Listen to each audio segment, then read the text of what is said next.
Voglio, questa era una partita che sembrava già scritta, era tutto apparecchiato praticamente per il crollo del Napoli e purtroppo crollo è stato. Infortuni, momento mentale, formazione obbligata. In questa partita allo stadio non servono scuse, voglio, serve solo capire perché purtroppo più di questo non si poteva fare.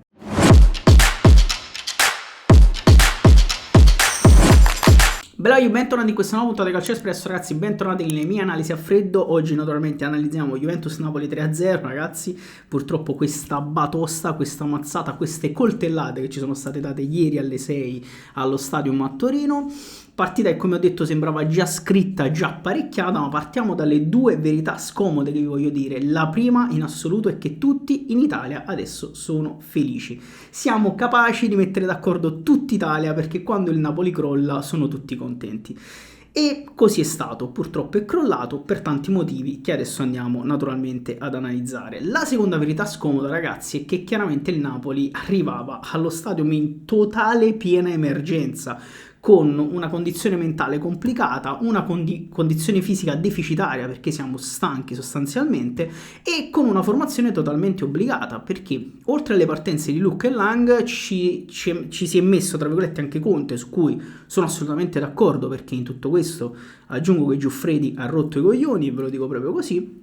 mettendo Marianucci e Ambrosino fuori. Non che abbiamo messo i due fenomeni migliori del campionato fuori squadra, è una questione di principio perché se venite a rompere i coglioni Conte vi mette fuori squadra, ma questo è quello che dovrebbero fare secondo me tutti gli allenatori nei confronti non tanto dei giocatori che vogliono fare i fenomeni ma soprattutto anche dei procuratori che rompono le scatole. Detto questo, dicevo, formazione obbligata perché abbiamo Meret in porta che torna dopo praticamente 4 mesi con Savic che ha avuto un risentimento muscolare, anche lui diciamo l'ennesimo di questa stagione, infortunio muscolare. Juan Jesus va al centro della difesa per necessità, sostanzialmente anche per ridare un po' di sicurezza a Buongiorno, facendolo giocare braccetto di sinistra nel suo ruolo diciamo naturale. Vergara titolare per la terza di fila e meno male aggiungerei, ma dopo ci arriviamo. Inoltre abbiamo una panchina praticamente quasi nulla con il solo Bucheman, Olivera che nemmeno ha giocato, Lukaku che tornava dopo pure lui 4-5 mesi di infortunio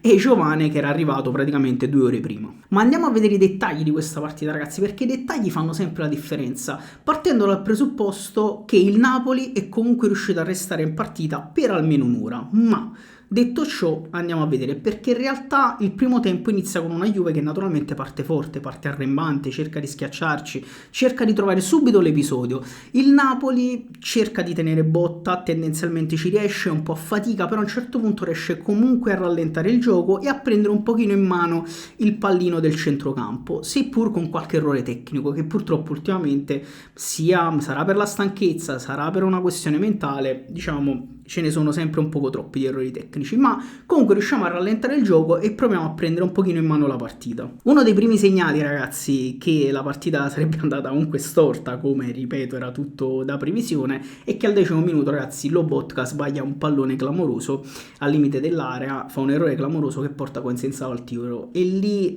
mi cominciano a venire i primi brividi perché se anche Lobo comincia a mancare, a fare dei passaggi a vuoto, ragazzi, naturalmente la situazione diventa preoccupante. Però da lì, nonostante questo errore, ripeto, il Napoli riusciva a mantenere un po' il pallone del gioco, la Juve a un certo punto ha cominciato ad arretrare e comunque una Juve, ragazzi, che non so se avete visto la mia stessa partita, ha giocato comunque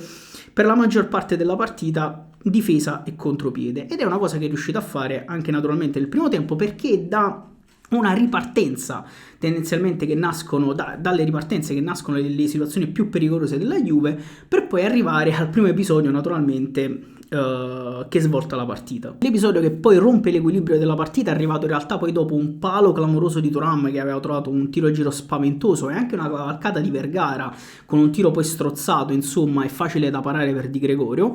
Arriva su una giocata incredibile, ragazzi, di Locatelli che con un colpo di tacco volante trova David, non so come si pronuncia precisamente, credo David, che fa un po' a sportellate con Spinazzola che è un po' deboluccio e infila Meret sul primo palo. In questo caso, ragazzi, la Juve sblocca anche meritatamente la partita, per carità. Meret forse poteva fare qualcosa di più, non lo so. Ragazzi, però il tiro era abbastanza ravvicinato. In tutto ciò la Juve rompe l'equilibrio e addirittura rischia di fare un 1-2 clamoroso, un 1-2 che ci avrebbe esteso già nel primo tempo, perché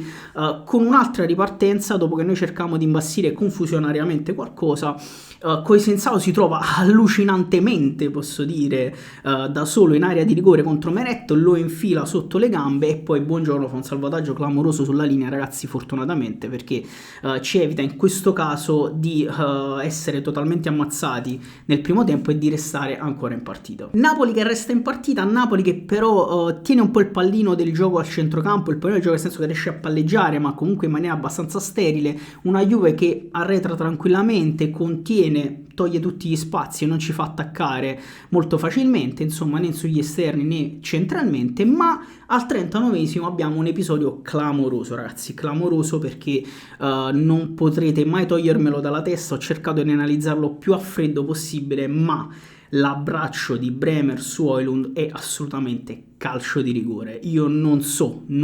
quali sono i parametri, non so quali sono le valutazioni che hanno fatto in campo e al VAR, ma ragazzi, secondo me, a parte il fatto che c'era probabilmente un doppio fallo, ma io quello su Vergara non lo voglio nemmeno analizzare. C'è l'abbraccio di Bremer a palla totalmente lontana su Højlund con tutte e due le braccia, come vi sto facendo vedere nel video, con tutte e due le braccia che lo atterra, per me è rigore, perché non permette ad Højlund di provare a giocare minimamente la palla su un cross che comunque era abbastanza pericoloso. Quindi voi direte, ti appelli sul rigore dopo una partita del genere? Mi appello, ragazzi, perché la Juve probabilmente avrebbe vinto lo stesso, non sto qui a sindacare questo, ma in una condizione in cui, nella condizione in cui è il Napoli, fisica, mentale, infortuni, mediatica, eccetera eccetera, ragazzi, era un rigore pesantissimo, perché poteva permettere al Napoli in qualche modo di pareggiare, se mai l'avessimo segnato, perché poi c'era anche questo, però avrebbe potuto permettere al Napoli di pareggiare e andare magari a riposo sull'1-1, che avrebbe cambiato tutta probabilmente la storia della partita. Quindi secondo me episodio clamoroso, e ennesimo strafalcione arbitrale dal mio punto di vista di quest'anno, e provocazione. Pare che da quando è stato dato quel rigore a Di Lorenzo contro l'Inter sia cambiato tutta la storia arbitrale nei nostri confronti, insomma, in campionato. È una provocazione, ragazzi, però fateci caso che diciamo, il metro è cambiato totalmente nei confronti del Napoli. In ogni caso, secondo me, episodio clamoroso che cambia la partita. E dopo di questo, diciamo, il primo tempo scorre e andiamo sul riposo, 1-0 per la Juve. Secondo tempo che riparte con un Napoli che continua a giocare con personalità, secondo me, perché tutto sommato sotto 1-0, con poche energie fisiche, con una situazione comunque mentale complicata, entra in campo cercando sempre di fare la partita, sempre in maniera in attacco, soprattutto a volte un po' confusionaria, forse con poche idee, forse con poche energie, sicuramente mancando magari negli ultimi 20 metri con un passaggio decisivo, con una situazione decisiva, però cominciamo ad avere anche qualche occasione in più, tra cui Højlund praticamente che spara in area di rigore ma spara al lato.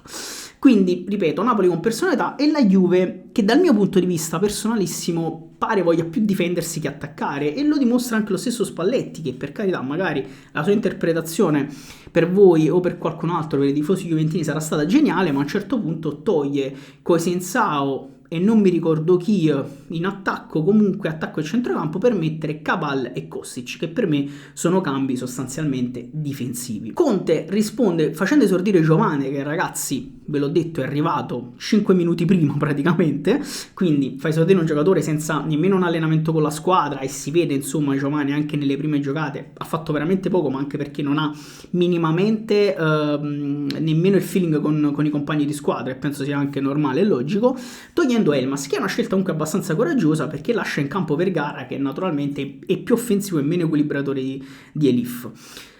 Il problema, ragazzi, è che il Napoli continua a cercare di inventarsi qualcosa, ma non ci riesce, e l'episodio chiave che ammazza totalmente la partita arriva naturalmente, non mi ricordo il minuto preciso, ma quando sta per entrare Romelu Lukaku, esordio stagionale per lui, per cercare di inventarsi qualcosa, di creare qualcosa, di riempire meglio l'area di rigore e per andare a cercare il pareggio. C'è un errore clamoroso purtroppo in impostazione, con un passaggio in orizzontale lento e sanguinoso di Juan Jesus, che Miretti, appena entrato, intercetta, serve una palla, chiaramente veramente un cioccolatino si potrebbe dire per Ildiz, che va a fare il 2-0. E lì, ragazzi, purtroppo la partita era chiusa, cioè inutile dire diversamente, eravamo mi pare comunque intorno all'80°. Quindi partita chiusa, Napoli ammazzato dal punto di vista mentale, fisicamente cominciamo naturalmente ad essere comunque sulle gambe perché la condizione fisica è quella, in panchina non si poteva fare chissà che cosa, è stato fatto entrare anche Biugema per capire, per cambiare qualcosa, alzando Di Lorenzo e togliendo Gutierrez, ma più di questo ragazzi non è che ci si poteva inventare, quindi partita ammazzata e totalmente distrutta tra virgolette per noi quando su un rimpallo su Buongiorno, una palla che rimpalla su Buongiorno, la palla resta lì per Kostic che con l'inserimento mi pare di McKennie che gli viene tolto il difensore penso Juan Jesus spara da fuori aria, trova l'angolino insomma con Meret che non riesce ad arrivare e trova il 3-0. Lì ragazzi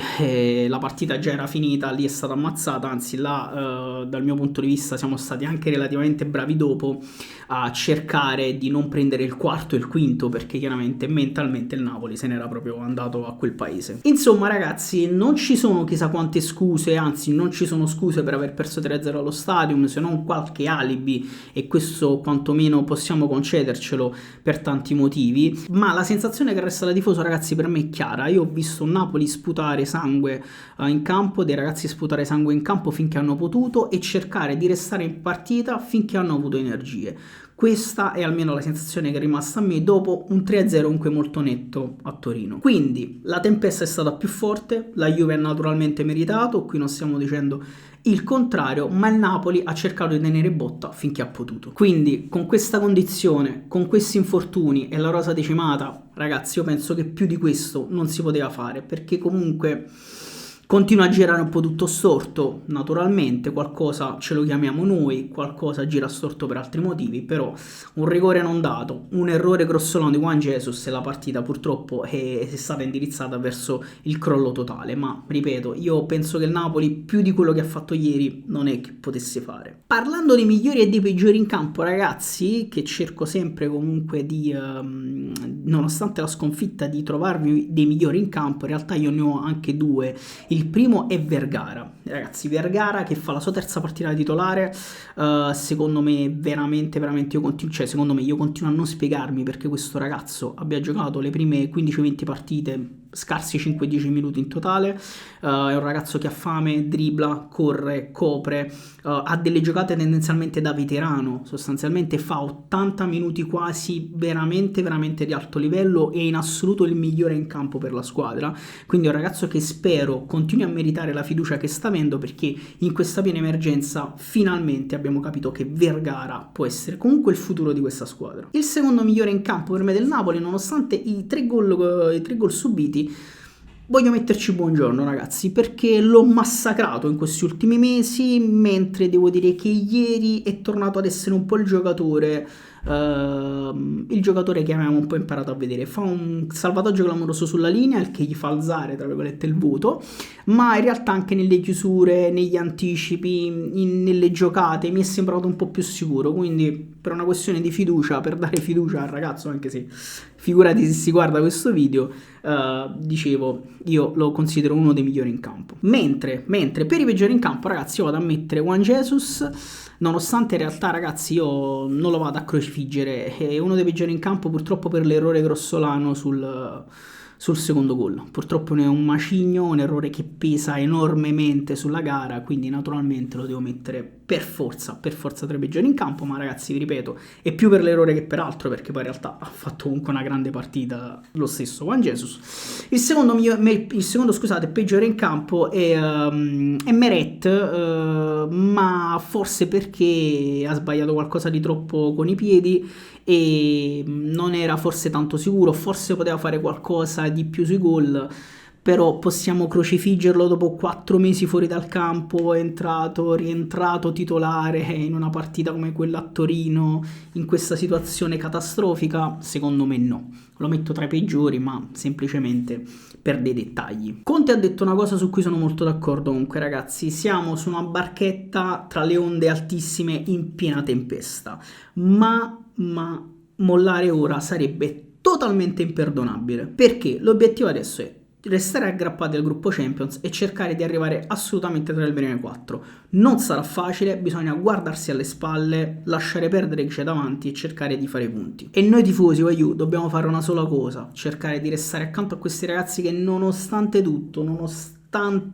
questa stagione clamorosamente macchiata dagli infortuni e da tante altre situazioni, continuano secondo me, ripeto, a sputare sangue in campo, ad impegnarsi e a sudare la maglia. E ragazzi, questo è quello che noi dobbiamo vedere sempre, al di là delle vittorie e delle sconfitte. Poi si può vincere, si può perdere 3-0 a Torino, capita, è il calcio, è lo sport, ma noi dobbiamo stare accanto a questi ragazzi e continuare a sostenerli, perché sostanzialmente comunque lo meritano. Questa è stata la mia analisi a freddo, ragazzi. Commentate, perché voglio sapere anche la vostra, se avete visto il mio stesso tipo di partita o la pensate completamente in maniera diversa. Mi raccomando, non dimenticate di lasciare like e iscrivervi al canale di Calcio Espresso. Qui il Napoli, ragazzi, si ama sempre, ma cercando di dire la verità, e noi ci vediamo alla prossima analisi a freddo. Ciao a you.